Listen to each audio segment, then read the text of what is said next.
खुलुमबाय स्टुडियो आं रबिन बसुमतारी आरो बे समाव बोथोरखौ लानानै मोनसे गोनांथार रादाब रायजोनि दाब दाब जिल्ला आरो दाब दाब ओनसोलफोराव फैनो हागौ गोबां बिबांनि अखा गोबांथार बिदुंनि थासारिनि गेजेराव फैनो हागौ रायजोआव गोबां बिबांनि अखा आरो बेनि थाखाय बोथोर बिगियाना फोसावबाय सांग्रांथि रादाब बोथोर बिगियाननि फोसावनाय बायदिब्ला दिनै हराव माखासे जिल्लाफोराव अखा हानायनि मिजिं दं आरो बेनि गेजेराव बबे जिल्लायाव अखा फैनायनि सांग्रांथि रादाब फोसावदों नोंथांमोननो फोरमायनो सानबाय।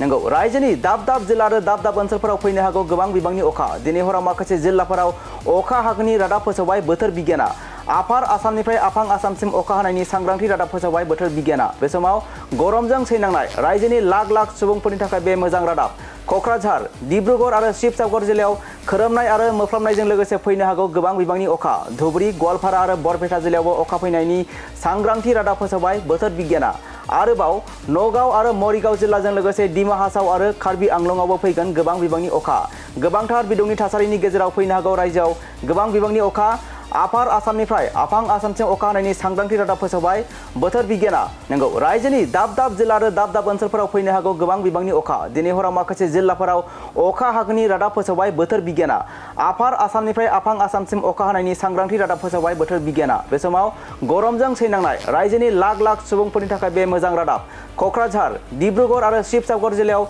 खोरोमनाय आरो मोफ्लामनायजों लोगोसे फैनो हागौ गोबां बिबांनि अखा धुबुरी गवालपारा आरो बरपेटा जिल्लायावबो अखा फैनायनि सांग्रांथि रादाब फोसावबाय बोथोर बिगियाना आरोबाव नगाव आरो मरिगाव जिल्लाजों लोगोसे डिमा हासाव आरो कार्बि आंलंआवबो फैगोन गोबां बिबांनि अखा गोबांथार बिदुंनि थासारिनि गेजेराव फैनो हागौ रायजोआव गोबां बिबांनि अखा